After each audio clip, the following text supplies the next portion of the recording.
Hello दोस्तों, स्वागत है आपका हमारे अपने चैनल नुमान मेडिसिन में।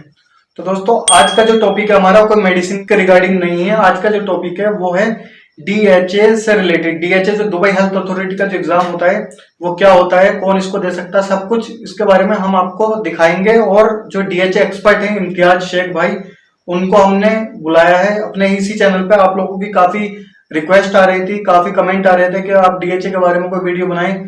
तो हमारे एक दोस्त थे इम्तियाज शेख इम्तियाज, जो कि दुबई में ही जॉब करते हैं, दुबई में ही रहते हैं। उन्होंने भी डीएचए क्वालिफाई किया है।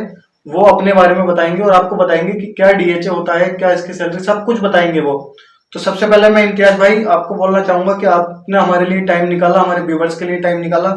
थैंक यू सो मच, आप हमारे चैनल पर आए। तो सबसे पहले आप ये बताएंगे तो इम्तियाज भाई कि डीएचए होता क्या है और कौन इसको दे सकता है। हेलो एवरीवन, और थैंक यू शाहबुद्दीन भाई मुझे आपके चैनल पे इनवाइट करने के लिए। देखिए, मेरा तो सबसे पहले खुद का एक्सपीरियंस तो ये है कि मैं यहाँ पे ऑलरेडी 4 साल रह चुका हूँ, और 4 साल के बाद में भी और 6 महीना, मतलब 4 साल 6 महीना हो चुका है मेरा यहाँ पे जॉब करते हुए। और डीएचए के रिलेटेड ये ऐसा है कि कौन इसे दे सकता है, तो दे तो सभी जन सकते हैं। जो भी एक डिप्लोमा होल्डर है या डिग्री होल्डर है या एमफार्म होल्डर है या जो फार्म डी होल्डर है।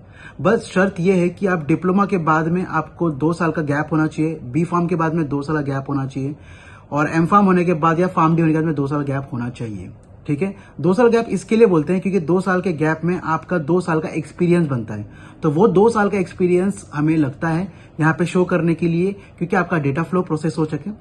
और डीएचए क्या होता है, तो डीएचए क्या होता है तो सबको ही पता है कि डीएचए एक दुबई हेल्थ अथॉरिटी करके जो दुबई के लिए एग्जाम है वो है। और इसमें और भी 2 है, जैसे कि हाद या फिर डीओएच जो अबू धाबी के लिए लगता है, और लगता है एमओएच जो बाकी अदर 5 स्टेट्स के लिए लगता है। अच्छा अच्छा, अब आप ये बताएं कि इसमें डीएचए निकालने के बाद में सैलरी कितनी मिलती है उसको, अगर वो दुबई जाता है जॉब करने के लिए तो उसको कितनी सैलरी मिलती है? तो सैलरी ये एक ऐसा टॉपिक है जो बहुत लोग सुनना चाहते हैं, बहुत लोग जानना चाहते हैं कि क्या सैलरी मिलती है।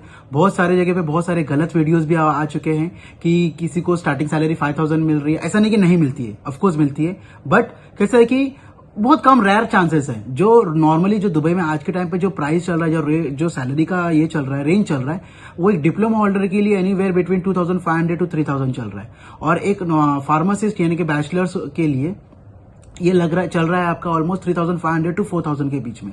अगर आपको अच्छी कंपनी कोई हायर कर दे तो 4000 मिल जाता है as a pharmacist. But diploma holders के लिए जो सैलरी मिल रही है वो 2500 से लेकर 3000 इतना ही मिल रहा है। वो भी दुबई में थोड़ा सा रिस्की हो गया है जॉब मिलना डिप्लोमा होल्डर्स के लिए। बट ऐसा नहीं कि जॉब नहीं मिल रही, जॉब मिल रहे, बट ओनली लाइक मतलब जो सैलरी है वो इतने यही सैलरी पे मिल रही है अभी। ये एक हो गया नॉन एक्सपीरियंस या फ्रेशर्स की बात कर रहा हूँ।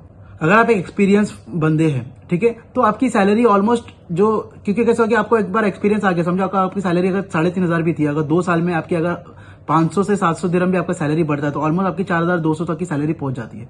तो जैसे आपका 2 साल कंप्लीट होता है, उसके बाद में आपकी सैलरी आप एक्सपेक्ट करके चल सकते हैं एनीवेयर बिटवीन 5000 टू 5500 आपको मिल सकता है एक 2 साल के एक्सपीरियंस के बाद में। और 2 साल अगर आपने निकाल लिया तो उसके बाद फिर आपकी सैलरी ऑलमोस्ट 6000 6500 के आसपास आ जाए। मतलब ऑलमोस्ट 4 साल लगता है आपको एक अच्छा स्टेबल सैलरी पाने के लिए। और ये जो सैलरी की जो मैं बात कर रहा हूँ, ये कैसा है कि ओवरऑल मतलब मैं एक रफ फिगर बता रहा हूँ, क्योंकि अबू धाबी का थोड़ा सा सैलरी में फर्क होगा। मैं अभी जो आपको बताया वो दुबई का बताया, ठीक है। और फिर शारजा या फिर बाकी जो 5 स्टेट्स है वहां की सैलरी थोड़ी सी और कम हो सकती है। क्यों? क्योंकि वहां पे जो कॉस्ट ऑफ लिविंग है थोड़ा कम है एज कम्पेयर टू दुबई, ठीक है। तो इसके लिए वहां पे थोड़ी सैलरी आपको कम भी मिल सकती है, बट उससे आपको नाराज नहीं होना है या फिर ये नहीं होना है, क्योंकि उसमें ये रहता है कि आपकी अगर सैलरी भले से कम हो मगर आपकी कॉस्ट ऑफ लिविंग जब गिर जाती है, क्योंकि आपका रेंट गिर जाता है, आपका खाने पीने का खर्चा कम हो जाता है, तो उसमें आपका ही बेनिफिट होता है। एक्चुअली मुझे अगर चांस मिले तो मैं भी एमओएच में जॉब कर लूं, बट कैसा है कि फिलहाल में जो मुझे जॉब मिला है वो है दुबई में, तो इसलिए मुझे अभी एमओएच में कुछ करने की जरूरत नहीं पड़ी। अब आप बताएं कि इंटरव्यू में क्या क्या पूछते हैं। अगर मान लो वो डीएचए निकालने के बाद यहाँ से जाता है जॉब ढूंढने के लिए, तो वहां पर जब उसका इंटरव्यू होता है तो इंटरव्यू में क्या क्या पूछते हैं? देखिए, इंटरव्यू रिलेटेड तो ऐसे है कि आप अगर एक फ्रेशर हो तो आपको ज्यादा स्ट्रेस होने की जरूरत नहीं है कि क्या पूछने वाले हो, ठीक है। क्योंकि सबसे पहला क्वेश्चन ये है कि tell me something about yourself. आपको सबसे अच्छा वही प्रिपेयर करना है। बहुत सारे लोग मुझे बहुत सारे लोगों का सवाल ये भी आया है कि मतलब इंग्लिश कितना अच्छा आना जरूरी है। देखिए, इंग्लिश आपको उतना ही अच्छा आना जरूरी है जितना में आप एक्सप्लेन कर सके अपने आप को, ठीक है। तो अगर आप खुद की सीवी 2 से 4 बार आप जब पढ़ाई कर लेंगे, खुद से पढ़ेंगे और अच्छे से पढ़ेंगे, तो मेरे ख्याल से आपको ज्यादा इंग्लिश याद करने की जरूरत नहीं है, ठीक है। बहुत सारे लोगों की इंग्लिश बहुत बहुत ज्यादा खराब है, तो आप क्या करें कि सबसे बेस्ट चीज यही है कि आप जो भी बोलने, देखो सबसे पहले तो सबको पता है कि आपको यही पूछेंगे कि tell me something about yourself. तो आपको आपके समथिंग अबाउट योरसेल्फ में क्या बोलना है, आपको अपने आप को डिस्क्राइब करना है। आपका नाम क्या है, आपका जॉब प्रोफाइल क्या था इंडिया में, आपने कितने साल कहां पे काम किया है, ये आपको एक्सप्लेन करना पड़ेगा। सो मैं आपको एक छोटा सा एग्जांपल देता हूं, जैसे कि my name is Imtiaz and I have been working in India for last 2 years in for example Health Med Plus Pharmacy as a pharmacist, and over there my job profile was to order the products, to check the expiry, to counsel the patient, to tell them how to take the medications, to tell them which medications should be taken at what time।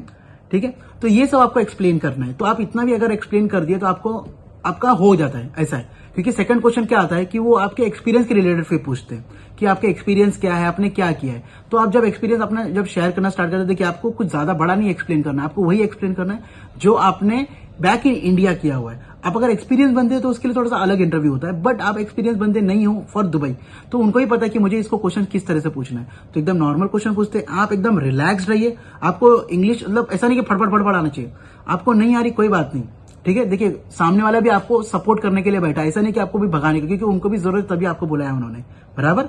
तो ये बात आप समझिए कि उनको भी जरूरत है जितनी आपको जरूरत है।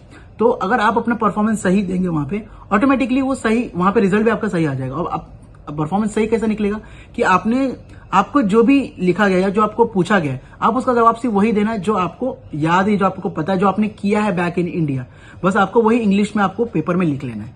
आप पेपर में लिख लीजिए उस चीज को, इंडिया में रहिए या कहीं पे भी रहिए, और उसी चीज को प्रिपेयर करते रहिए। एक बात मैं आपको बोलना चाहता हूं कि अगर आपका इंटरव्यू अगर समझो गलत भी जाता है यहाँ पे, ठीक है, तो आपके लिए बेनिफिट ये है कि आपको ये समझ में आया कि मैंने यहाँ पे गलती किया है, और उस गलती को सुधारने के लिए आप वापस से उसे प्रिपेयर करें और वापस से उस चीज को लिखें कि भाई मेरे से ये गलती हुई थी, मुझे ये करना है, मैंने ये गलती ये की थी, मुझे ये लिखना है। समझ में आया? तो जितने बार आप उसको लिखेंगे और जितने बार आप उसको पढ़ेंगे उतना ही आपका वो परफेक्ट होते जाएगा।